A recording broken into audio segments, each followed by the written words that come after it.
So I wanted to thank the controller for that. Now this project was pretty interesting. The controller came into my office one day and he said, because I think he reads about 18 newspapers by 6 a.m., he said, how is the looming retirement crisis going to impact our city's economy? Right, and that's kind of a framing question for us. Whatever it is, how is it going to impact our city's economy, the city's fiscal health, and that kind of steers the work. So I went to my two awesome staff at the time, Liv Raditz, who's been mentioned, and Leif Erickson, so Liv and Leif. It's the Northern European contingent. And I said, let's look into this. And Liv didn't know how interested she was in retirement security until she started researching this report. And it really is a fine piece of work if you want. It's a publicly available document on our website. As she discovered, the data sources are not great at the county or municipal level. Most of the data on this stuff comes from a couple different surveys that are done by Census and others to figure out coverage and access to retirement plans. But she did a great job with Leif's help on kind of narrowing down and making some really good estimates of where things stand in Pennsylvania. So what we are doing in the Controller's Office over the next several months, and this is Josh Gottbaum from Brookings asked us to sort of map out our time frame, is we put out this report in May.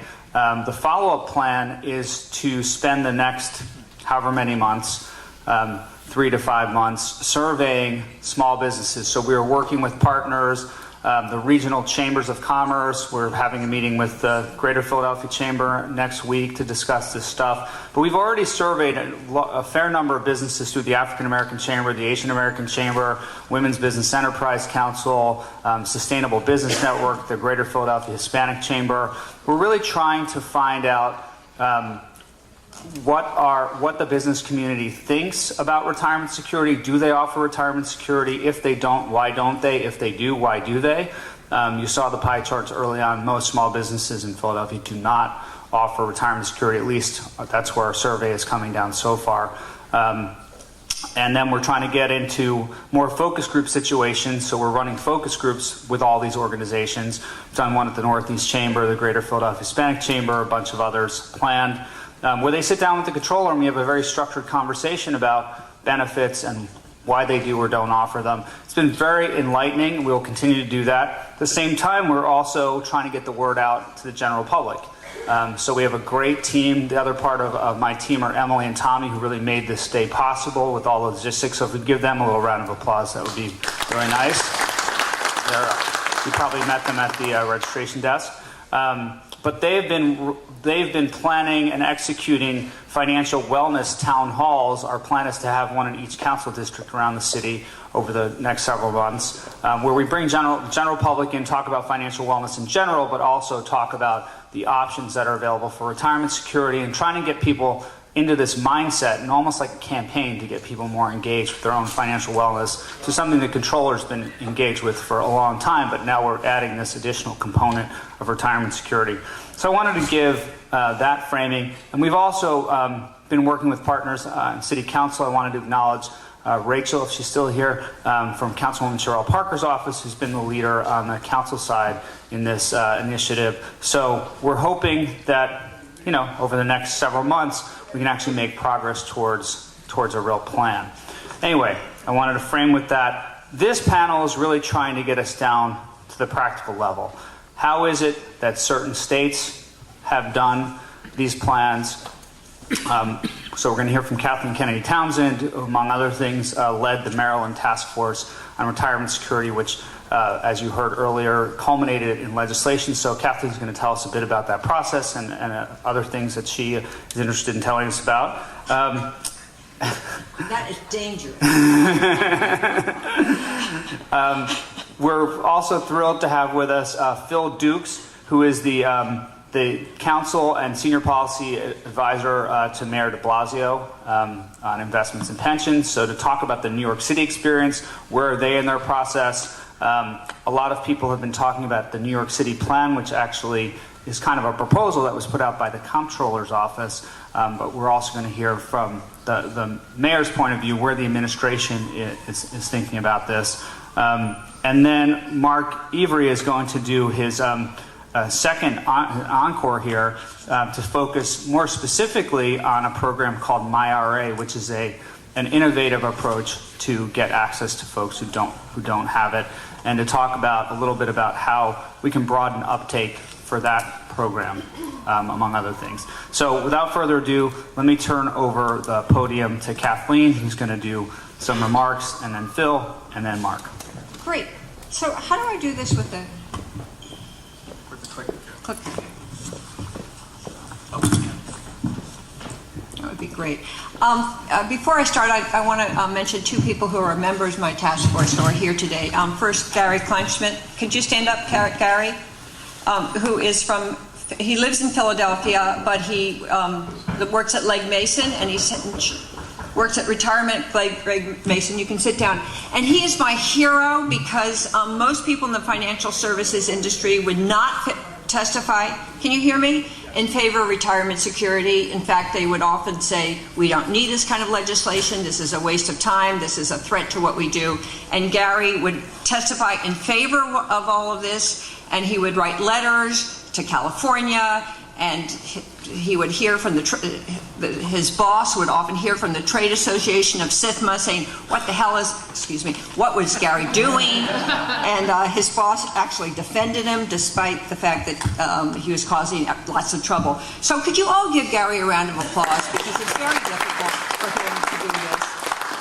And gutsy of him. And I got to tell you, we work with a lot of financial firms, and Gary was the only one that kept coming forward and being so helpful. And he was served on the task force and has been very innovative. And I love that he's came today. So thank you, Gary. I also want to mention that Josh Gottbaum is here. Josh now works at Brookings. He was head of the PBGC. And I love Josh Gottbaum. He also is my hero, because when we lost the election, I needed somebody to write the report from our wonderful task force. And Josh is a brilliant and beautiful writer, and he wrote a beautiful report. So could you also give him a round of applause? He's really beautiful.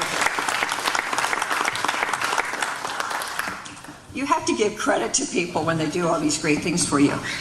So thank you. So do we have the clicker? Great. Listen, I am really bad at clickers, which you're going to discover in a minute. And I'm going to stand up here because I think that's an easier way if I can see what's going on.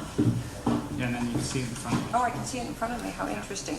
Okay, so basically we have 6 million people in Maryland, not as many as in Pennsylvania. I just want to tell you, I was campaigning in your state, in the middle of your state. It was really depressing. You have a beautiful state, but there are a lot of signs that did not support my candidate. I know this is nonpartisan, but it was really depressing. Okay. Anyway, we have 6 million Marylanders, far fewer than in Pennsylvania, but 1/6 has no retirement. 1/6 of our working population had no retirement.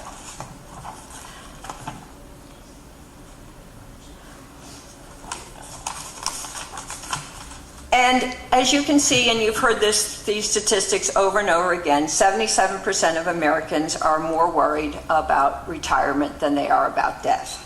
And that's 82% of Americans with children are more worried about retirement than they are about death. So you can see it is a great worry about, and they have reason to be worried. What we found in Maryland is that 52% of Marylanders do have some kind of plan, but that is down 10% from where it was 10 years ago. So we are going in the wrong direction. And as you heard previously, like in Philadelphia, this hurts mostly minorities. They really suffer the most from not having a plan. So we did develop a plan which did pass the state legislature. And I can go through what the plan does, which I'm not going to go through in great detail with you because you're going to work it out among yourselves. And I'm going to give this to the comptroller, who will get to see it, and Jeff will get to see it, and anybody who's interested in the details. But I think one of the main things that we decided to do is that we did not, like other states, say it's going to be 5 employees or 10 employees or 25 employees. What we basically said is if you have a payroll plan, you should be involved. Because we thought if you had a payroll plan, it's not going to be very difficult for you to add another line to this option. So what we really wanted to do is to make this easy for employers to get involved. And so that's how we did it. What I do want to concentrate on is what we've looked at. How much would this do in terms of helping people actually save? So can anybody see the money? No? Well, then move up. What? It's the sun? Yeah. Well, I can't do anything about that. Okay, can I read you these? Because this, oh my gosh. It's okay. It's okay. Keep going. Everything's under control. Yeah. I heard Al Haig say that once.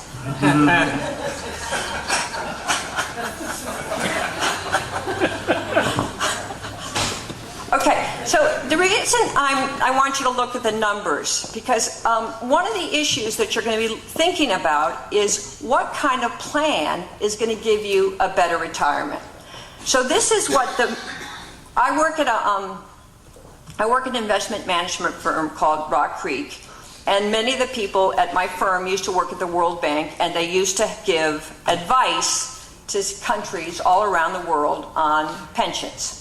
So we developed, and you can fight with me, which anybody fights with me all the time about numbers, and you may be right, but this is what we came up with. So I want you to look at the numbers, because we were talking about legal things, but really what matters is how much is somebody going to get based on these numbers. So let's look at what we thought is we'd start with what should be an average worker. The age that you start is 25 years. After 40 years of working, you could grow your final salary to $46,000. As you know, the average salary in the United States is about $30,000, so they're doing pretty well.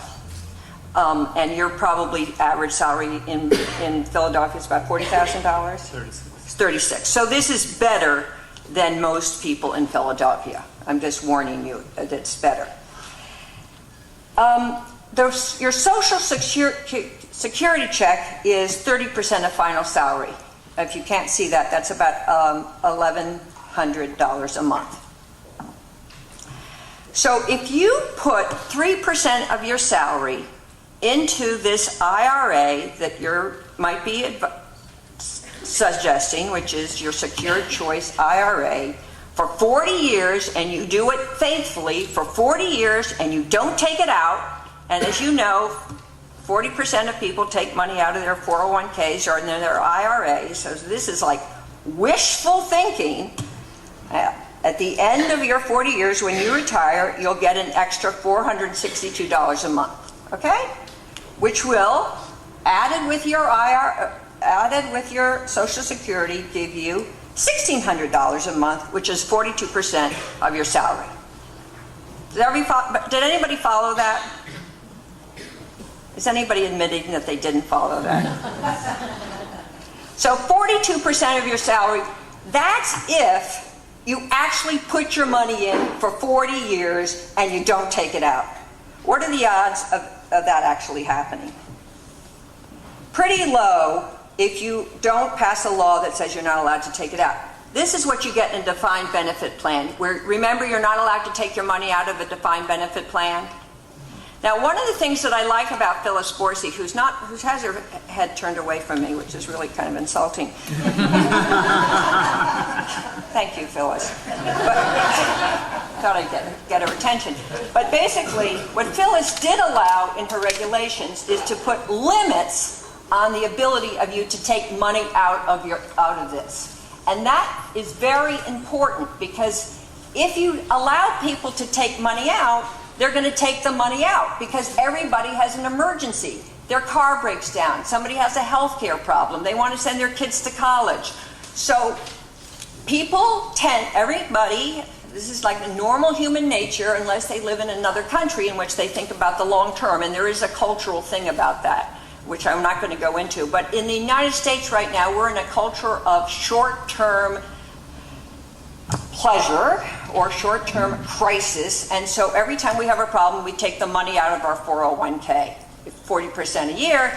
And so if you don't insist that people keep the money in, they're going to take it out, and they're not going to have that $462 per month at the end of their retirement. Okay, you get that? Have I made my point clear? You can laugh at this, but this is really serious. And the problem with what I'm saying is, people like to know that they can take their money out, or they may not put the money in the first place. So part of your issues in advertising and in talking to people is to explain these numbers, okay? Or you may want to do a different sleeve on retirement that says, this is for retirement, but we're going to do another $10 a month or some other dollar a month that allows people to have a special emergency fund, okay? Because otherwise they may not put their money away. One of the challenges is to make sure that people have some money for emergencies and some money for retirement. Otherwise, the retirement money may go nowhere. But don't allow people to mix them up, because then they're going to be stuck at the end of their... The only people who have really good retirements, you know who has really good retirements? People who work for unions, people who work for government, and rich people. Okay, we're going to get into that in a moment. Okay, have you gotten the point? And you do better if you're going to save 6%. But if your people are normally making $30,000 a year, they're probably not going to save 6%. I'm making vast assumptions. Does anybody disagree with me? You can. I'm used to it. I'm the oldest of 11 kids. I say things all the time. They disagree with me all the time. Okay, the next page is how much this costs. It's all made up. Who knows? But you can look. I mean, Josh is actually on the task force in Maryland. We've been appointed to the board. I've been appointed to the board. Josh has been appointed to the board. We have 7 out of 9 people appointed to the board. We have a Republican governor who has appointed 1 person to the board. He keeps promising he'll appoint 2 more people. He hasn't done that yet. He's had 6 months to do it. I don't know when he's going to act. So I'm not going to go into that. Now, what I just described is the ERISA, non-ERISA program.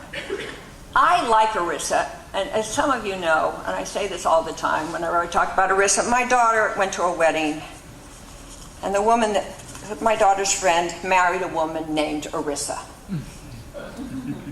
Why did she marry a daughter? Why was she named ERISA? You may ask. Because the parents thought it was the best law that had ever been passed. So all those government employees that think ERISA is bad law, talk to these parents. It protects people. It helps people. It does what it's supposed to do. It is, look, I mean, I work for an investment management firm. We're under ERISA. I'm still standing. You can handle it. And there are a lot of good things. Just to give credit where credit's due, Josh actually wrote this page. I didn't give you credit. I'm sorry, Josh, but I'm giving this to you. Oh, is it on there? Does it say Josh? Oh, yeah, I see it does say Josh. Very, very small writing. Okay, now let me give you what really is the challenge with what you're doing when you think about the IRA. Okay. Do you see how much an IRA makes per year? Can you see those numbers? 2.2%. Do you see a 401k numbers? They do a little better. You see a defined benefit plan? 4.7. That's between 2002 and 2012. That includes, remember 2007? Anybody remember that? 2008? Yeah, it was a bad year. But the median public pension funds, as of 2004, really good returns. Do you see those good returns? So now, how many of you would like to be in a place that gives you good returns? I don't know who that guy is with the red tie. But normally, most people want to put their money in good returns. You're going to get better returns in places that allow you to invest in places like defined benefit plans. Now, why do they give you better returns? And I'm just going to give this to you briefly, and then I'm going to turn it over to other people. They give you good returns for a number of reasons. People get good returns are defined benefit plans because, one, they can't take their money out, so they can put their money into what is called patient capital, private equity, real estate. Gary, help me. Real assets. What? Real assets. Real assets, things that last for a long period of time. These other things need daily liquidity, which, if you're going to take 40% of your money out of your 401k every year, you do need daily liquidity. But if you're going to keep it in for as long as you want to retire, you don't need daily liquidity. So that's one of the tensions that you're going to have to deal with when you're thinking about who are your people that you're going to help. Are you going to help them and say you're going to save for retirement, or are you going to be basically cash for today? If it's going to be for the... you can see why I'm not very good at this. But look at that. Also, if you put a lot of people into a fund, you can lower the fees, which is why the federal government has their fees at 0.03%, and if you're in a 401k, they're higher fees. So you're going to get a better deal if you put all of this together than if you do it individually. And you're going to get a better deal if you can put it in for a long period of time and don't take it out. Now, you're going to have to do a test among the people you're talking to, because they may want that money out, and then they're going to have to pay extra fees. They're going to have to pay what is called a premium for liquidity. Does anybody follow what I just said? You're not going to admit that you don't. That's the real problem with this language, is that you have to figure out what it makes a difference. Now, I'm just going to end this with the following. See the better returns? You even get better returns if you're doing endowments. They get really good returns. See those returns? Versus mutual funds. The mutual funds don't do as well because they have to do this daily liquidity, which is required by the federal government, because people want to get their money out. But if you run a foundation, you don't need as much money out. Get that? I'm giving you this because you have to think about who you're serving, why you're serving them, and what they need. I'm not giving you what you should do. I'm just giving you this the way to think about it. So we're back to what we did in Maryland, which is going to be the IRA model, the daily liquidity model, and that's what they get. But if we could convince us to do a better way, look at the difference in returns. 34% more. Do you see? $547 more if you're saving 34%, and $1,000 more per month if you're selling 6%. Okay, that's the end of my presentation, but it gives you, I hope, something to think about. Really something to think about. How much money do you want your people to retire on? It means, which you know as a child, if you want to do better, you have to resist taking the money today, and you have to save it for later. Thank you very much.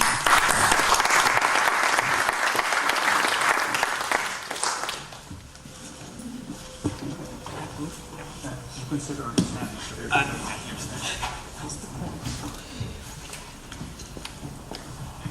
right if I close this? Yep.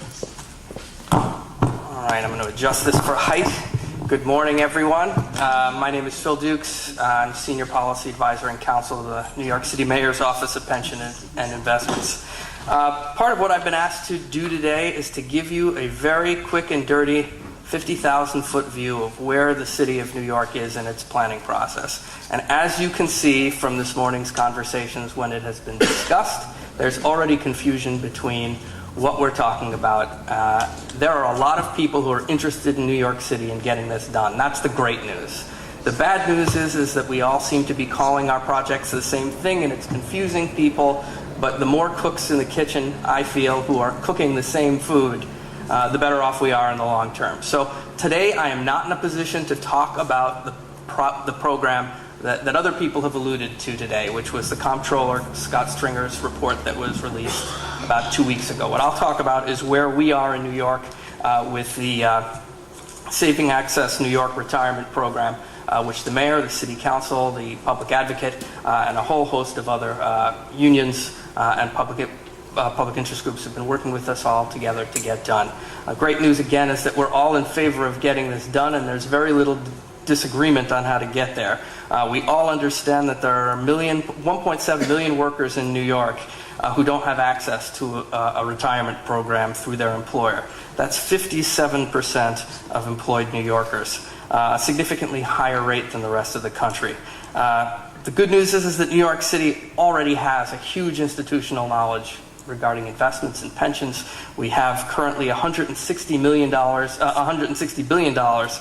in assets under management in our 5 city pension systems, and another $15 billion in the deferred compensation plan for the 650,000 active retired participants in the pension plans and 180,000 in the deferred compensation plan. So, as we've discussed in other places this morning, conceptually where we are at this point is we're getting ready to, as soon as we get some more clarity from the Department of Labor, to submit a bill that we've been working on for some time through the City Council. It would have a default a Roth IRA with an opt-out to a standard IRA, mandatory employer participation, an automatic payroll deduction with an employee opt-out provision, a default rate with a decrease and escalation option that would potentially be managed by a third-party administrator. Covered by the program would be all employees that were 18 years or over, who were employed full or part-time, who have no plan offered by their employer. City employers with 10 or more employees without interruption for 2 years, who've not offered a retirement plan in the last 2 years to their employees, as well as any other criteria a board that would be appointed under this program might develop, would be covered as required participating employers under the program. One thing that we've included in the bill that I think is unique to the City of New York is that there is a circuit breaker in our bill, that unless the Director of the Office of Management and Budget and the Chief of the Corporate Counsel for the City agree that there is no material liability to the City in adopting this plan, if they don't sign off on the bill, it never goes live. There's a very strong concern, which I'll get into in a little bit, about the amount of liability the city potentially could be taking on depending on the size and growth of the program. We envision a board being appointed that would have 3 members who would have experience in retirement savings plan administration, actuarial and demographic matters, with representation of an association of eligible employees or a representative of participating employees, and representation of covered employers like a Chamber of Commerce. There would also be an advisory committee that would accompany the program, which would have 3 appointees, 1 each from the Comptroller, the Public Advocate, and the Speaker of the City Council. I'm going to skip if anyone has questions about what we establish as board responsibilities, but I think it would be the usual parameters. What the investments are, how we're going to organize the program at the micro level, approving of investment options, hiring employees. For a little bit more specificity, there's going to be a default 3% contribution rate with an auto escalation that can be opt out of or modified by the employee. You're going to default into a Roth, but we realize that some people at some point in their career might income out, or it might not work for them tax-wise, so there's the option to opt into a standard IRA.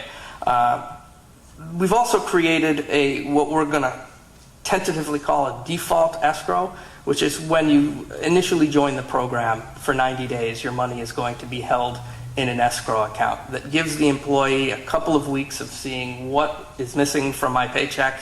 Can I afford to do this before there are any associated penalties or problems for them? We're going to develop a specified process for withdrawals. I assume that based on the comments that we got from the Department of Labor, that some restrictions will be put on it.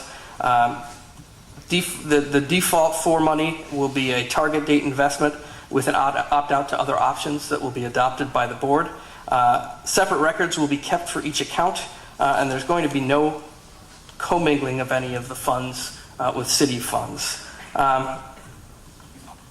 We also installed into the program that the employer is responsible for enrolling all of its eligible employees in the program, forwarding all monies withdrawn in a timely manner, which we gave them 15 days. It's the 15th business day after the month the funds were withdrawn, or other rules that the board may adopt. Clearly, there are no employer contributions allowed, and there are penalties built in for failure to forward employee funds, failure to remit money to the employee's account, and failure to enroll an employee who hasn't opted in. That's kind of the 50,000-foot look at the program, and I know I probably buzzed right through that, and I apologize. One of the things that I was asked to talk about very quickly were some of the political dynamics that come into play when putting such a program like this forward. I think New York City has been extremely fortunate to have a political environment where there really hasn't been anyone on the city level who stepped forward with any level of opposition to this program.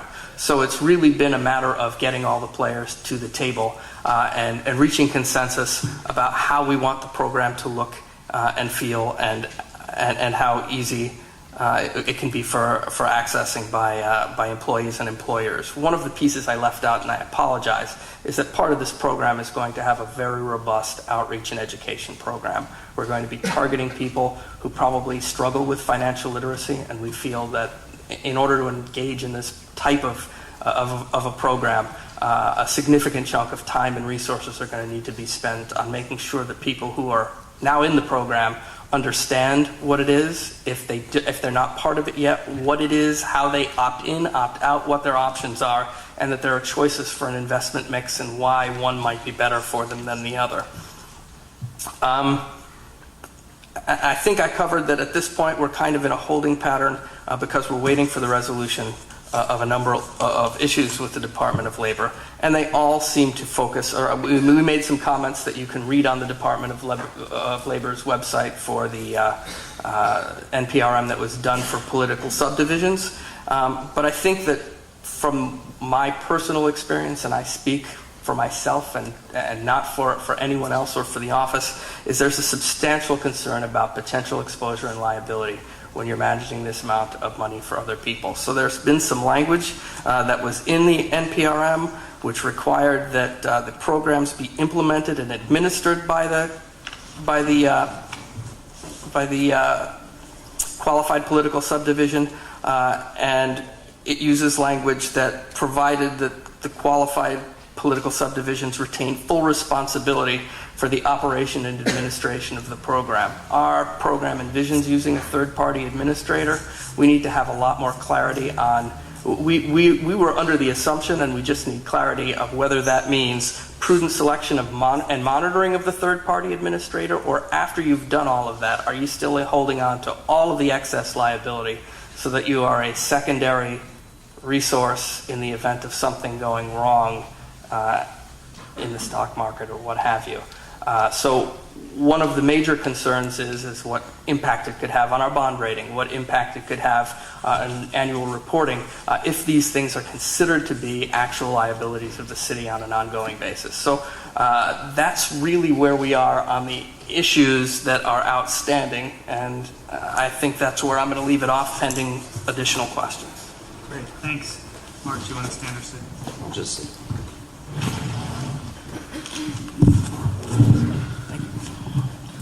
thank you, Jeff. Jeff has asked me to talk about the myRA program, how it originated, what its history is, what its purposes and origins are, and I'm delighted to do that. Let me step back and say that the myRA, which stands for My Retirement Account, is a U.S. Treasury Department vehicle that consists of a U.S. savings bond, an updated add-on security. The more you contribute to it, the larger its value is. The value depends on the deposits that the saver makes plus the interest accruing on it. So it's not a savings bond of the traditional type where it's got a particular denomination, and if you want to keep saving, you buy more of those bonds and accumulate a whole set of them. This is an account-like experience for the saver, so that it increases in value based on whatever you contribute. It's held in a Roth IRA. So the two components, the savings bond, which is the sole myRA, of this IRA, and the IRA itself, which is a Roth IRA, together make up the myRA. This originated as part of a broad integrated pro-saving strategy that we've been discussing in various parts of today's presentations. It is not designed to work in isolation. It's not intended as the solution to the retirement savings or coverage shortfalls in the United States, but rather as a valuable tool to be used in conjunction with and in an integrated way as part of the other kinds of solutions that we've been talking about this morning. When the automatic IRA proposal was developed, as we discussed in the previous panel, one of the challenges there was to make it as friendly to small business as possible, so that they would be able, if they're not willing to step up and sponsor a tax-qualified ERISA-governed plan, they'd be able, with a minimum of effort, to make their payroll system available to their employees, and the small business would be able to avoid investment decisions of its own. So the target date fund as a default investment, one or two investment alternatives, including a safe alternative, a principal protected alternative, is what the menu would look like, and that's what the states have indeed been adopting as a state version, if you will, of this federal automatic IRA. The small business that doesn't want to choose a financial partner to provide IRAs, a trustee or custodian of IRAs, the small business that does not want to allow their employees to send their contributions to whichever IRA the employee designates. Some small businesses are happy to do that just the way they send paychecks by direct deposit to whichever account the individual employee designates, but some might prefer to just send all of this to one place. David, John, and I, in working up the automatic IRA proposal, had been looking for a simple place for employers that didn't want to use our chief destinations, which would be private sector IRAs, provided by trustees and custodians that provide IRAs now, but low cost and pursuant to this simple investment template. And we ultimately, in dialogue with private sector, especially financial services industry, we received from them the suggestion that a retirement bond, a U.S. savings bond, would be a good place for small businesses that don't want to use our first line options of private sector IRAs to send the money, to send this automatic enrollment stream of contributions from employees who do not opt out. There used to be something called a retirement bond in the law in the late 70s. It was an ERISA era vehicle and early 80s. But because it was enacted at the time that IRAs and 401ks were taking off, it was viewed as unnecessary and it wasn't getting the take-up. So it was repealed, and the suggestion from the financial services industry was perhaps bring that back. We thought that had merit in a particular role, that is, as a safe, easy, simple, affordable investment alternative. The industry pointed out it was very efficient for Treasury to provide savings bonds, and we noted, as did they, that it would meet one of our key goals, which is avoid competing with the private sector.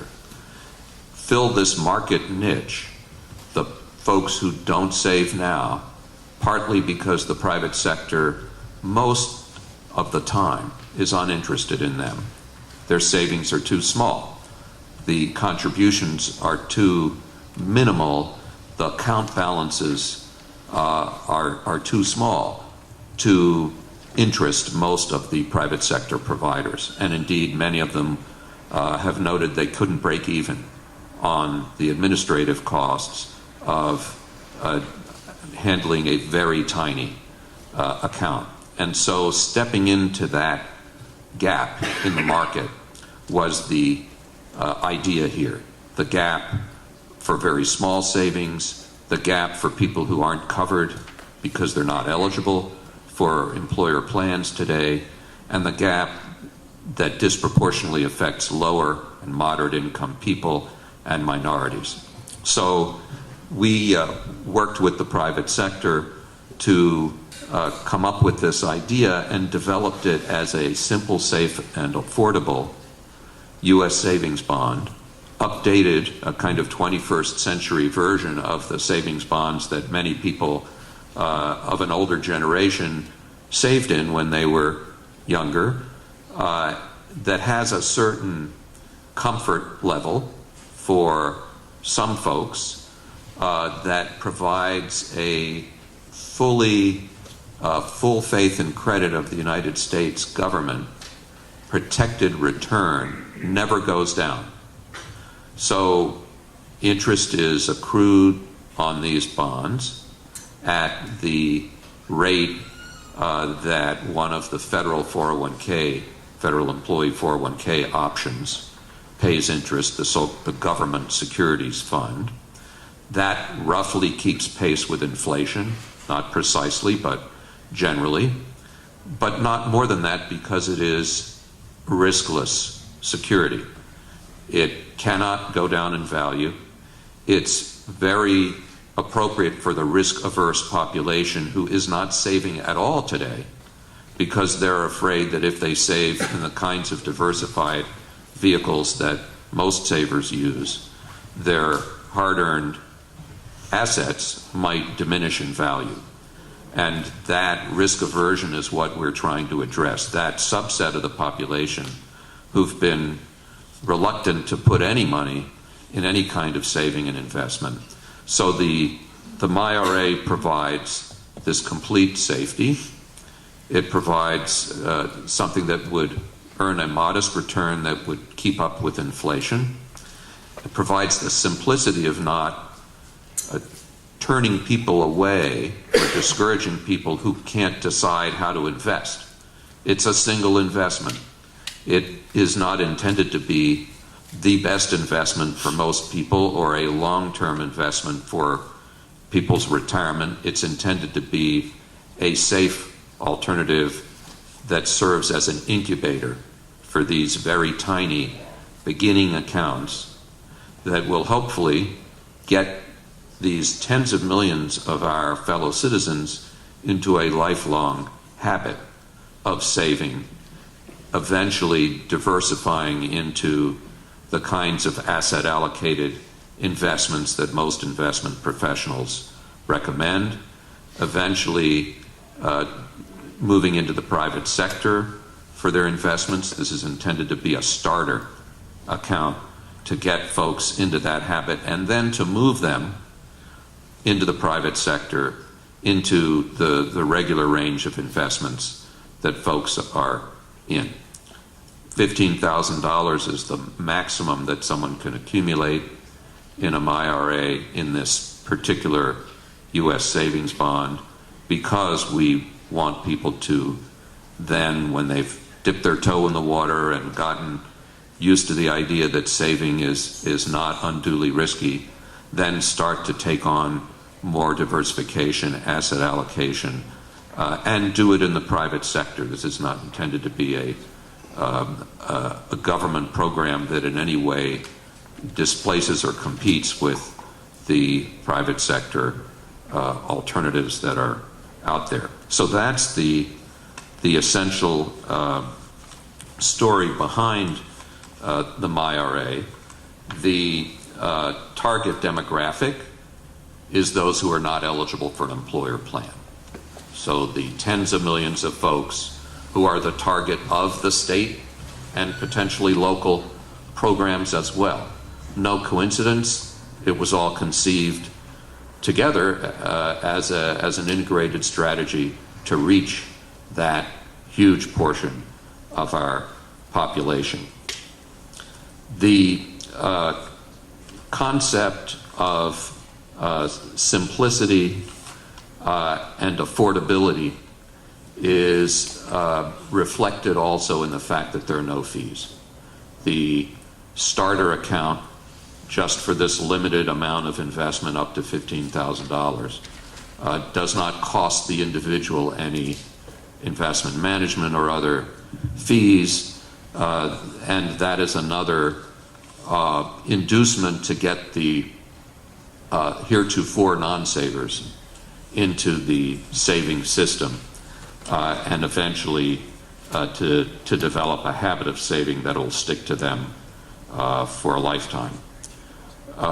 We are happy to explore with states or localities, municipalities, the possibility of a role for the myRA if they think it might be helpful in their programs. The states of Washington and New Jersey have specified in their legislation that the myRA is to be one of the options in their marketplaces, together with a simple IRA that I mentioned earlier, the payroll deduction IRA that we discussed earlier, and I think with the intent of having 401ks and ERISA plans also available to folks on these marketplaces.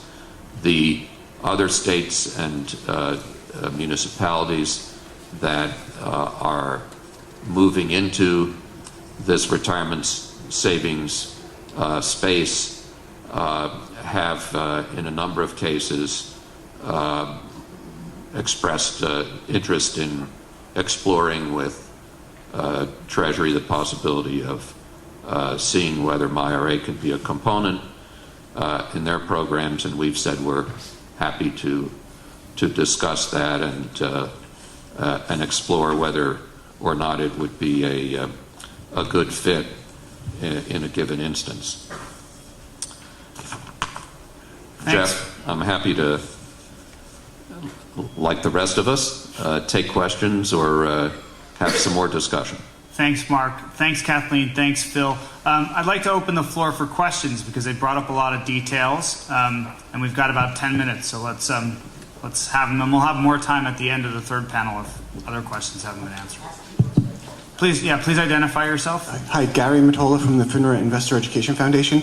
Mark, this is a question for you. Has any thought been given to when you start moving people with $15,000 out of the myRA? Has any thought been given to how to reduce the possibility that they end up in very high cost accounts, inappropriate accounts, or even fraudulent accounts? Yes, Gary, a lot of thought has been given to that. At this point, because the myRA has just been launched within the last year, no one's near to 15,000. myRA is a Roth IRA, so you can only contribute $5,500 a year or $6,500 if you're age 50 or older, as you know.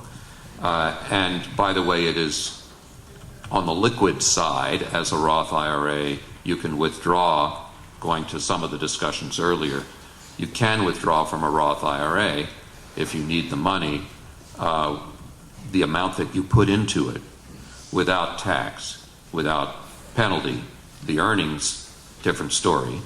And the concern about how people move into the private sector is one that's been top of mind for us, Gary, since we developed this.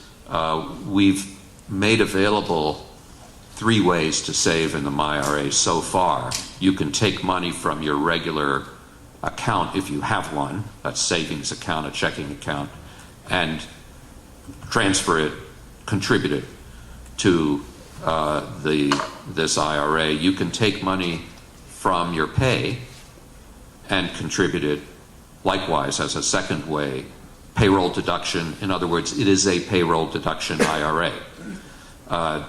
The employer can help send the money, if you will, the employee's wages into the employee's IRA, myRA. And thirdly, tax refunds.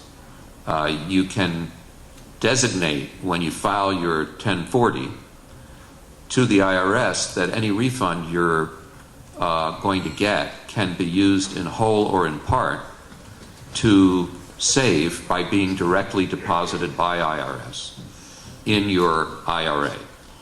That's any kind of IRA, but the myRA in particular is available for this so that people can actually save part of the refund before they get their hands on the refund and have the IRS make that deposit automatically. Thanks. Let's go to Neil. Oh, sorry, go ahead, Steve. Identify yourself. Hi, I'm Steve Hill. I work for the Service Employees International Union. I have 2 comments, or, well, I could pose them as questions. I'll just be direct. So first, on Kathleen's, the magical piece of all this, from my perspective, is the potential for the employer contributions. And so, Kathleen, you have your chart that says how much money people are going to end up with. It would be great if there was another column there that made some assumption about employer contributions and sort of some combination. And from the worker side, you get more money, but from the employer side, under the interpretive bulletin, there's such an administrative relief under ERISA for participating in the state-sponsored plan. It seems like this is where we really begin to make the difference. And then I'm going to move to the New York piece. I really appreciate you wrapping down the sort of the high points of the proposals that would be forthcoming. I was surprised by the limit of 10 employees. It seems a little old school in terms of how these programs have been evolving in states. Illinois went first. They had a threshold of 25. That seems really high. States have been modifying that, so I think California virtually lets everyone in. The Maryland legislation basically says if you have a payroll system or a payroll service, you're in. So unless you're like handwriting the checks and making the contributions, you're in. The thought being This is just another line in a spreadsheet or a system. There's no burden to an employer because you already have the system set up. So I'm curious about the 10 as a threshold. Sure. What we were trying to get was the greatest number of employees into the program. What, if you were following in Albany, was floating around as a potential statewide plan was using the 25 employee number. I think we're open to the idea of a payroll deduction. That certainly has come up in conversation. The problem is really one of, when I talk about everyone rowing the boat in the same direction and we all want to get to the same place with these programs, these are where we're arguing over the color of the shirts that we're wearing while we're rowing the boat. It's just much easier. For those advocating for that, we'd be in agreement. We're dealing with multiple parties, and sometimes you get the bill you want, and sometimes you have to compromise. I mean, just SEIU should just do a better job of organizing. Good answer. On the question, just to answer you, Steve, on the question of employer contributions, if you had read Josh's slide, that's what ERISA allows. You can't, until we change the ERISA law, you can't mandate. Yes. So it does say employers can contribute if it's an ERISA law. I obviously like ERISA law, and I do think employers should contribute, but you can't mandate it. So that's I don't know what the slide would say other than it should be under ERISA, and therefore it should be contributed. But I think what Steve was saying is that if you're going to present numbers, presenting another column of numbers with a 3% employer match could generate more political will for an ERISA plan. What you could do with that, and you've alerted me, you could say it's at 3%. Half of that could be from the employee, and half of that could be from the employer. You can't manage it. You can. You could if it was the second column. Remember, the second page is not the IRA page. The second page is a pooled fund, and that's not an IRA.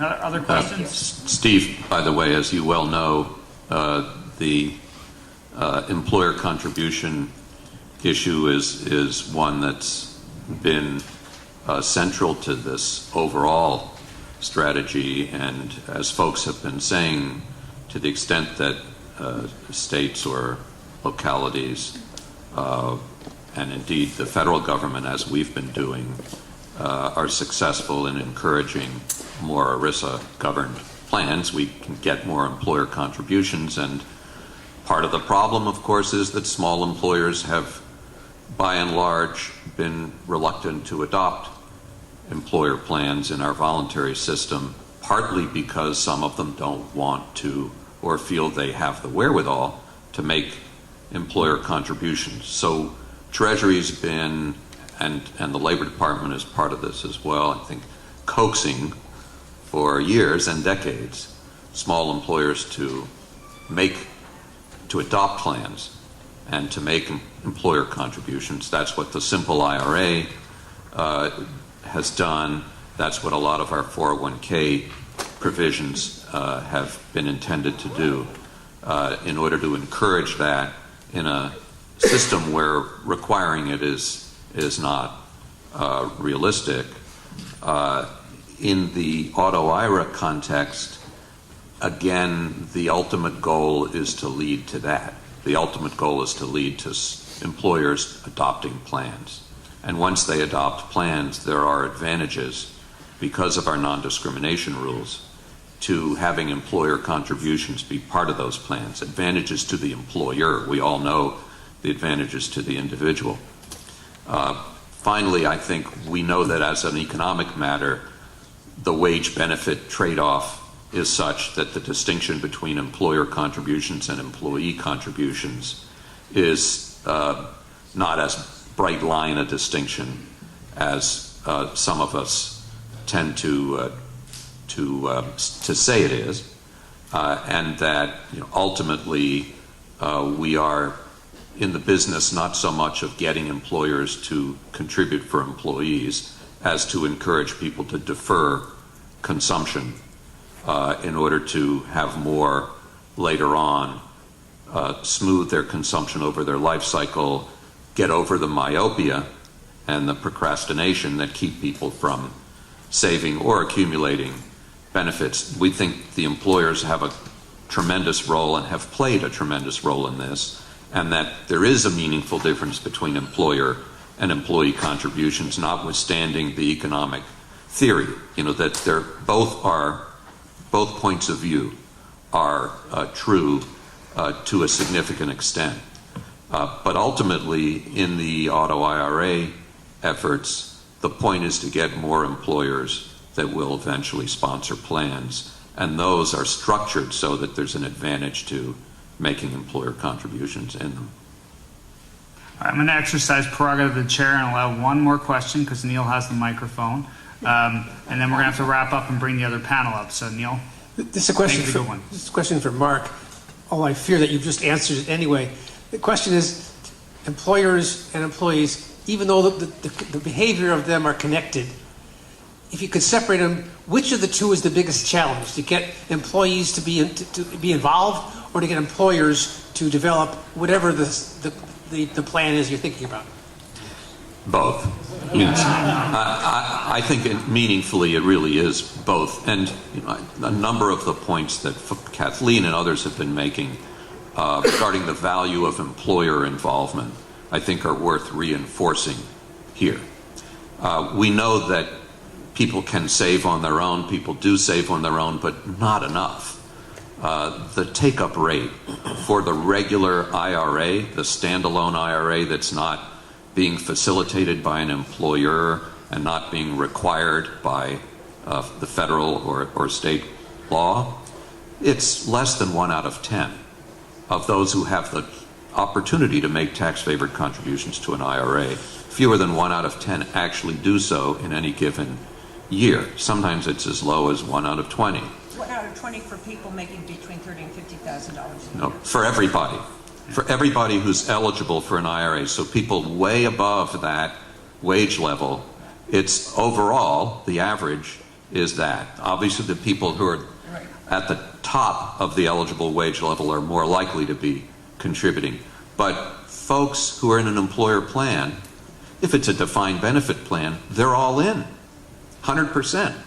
If it's even a profit-sharing plan, which doesn't have many of the valuable attributes of a defined benefit, but employer contributions, it's true automatic coverage. They're all in. 401k, not as much. 3/4 or so with regular enrollment, 90% with automatic enrollment. And again, it's getting that overall benefit and pay package shifted more toward long-term and prudent provision for the future. All right, and I know Kathleen wants to say one last word, and then we're closing I up. want to ask a question. Yes, it is a word. We don't have time for answers. No, it may be a question for your Use your panel. mic. Okay, excuse me. My question is, if you look at the salary of defined benefit employees, the lowest salary defined benefit employees and their debt, are they as much in debt as others? And how much does the fact that they have to they have forced savings, do they have larger debt than others? Leaf, I hope you're writing this question down. All right, thank you to our panelists. We're a couple minutes behind, but we got time at the end to ask more questions. Thank you.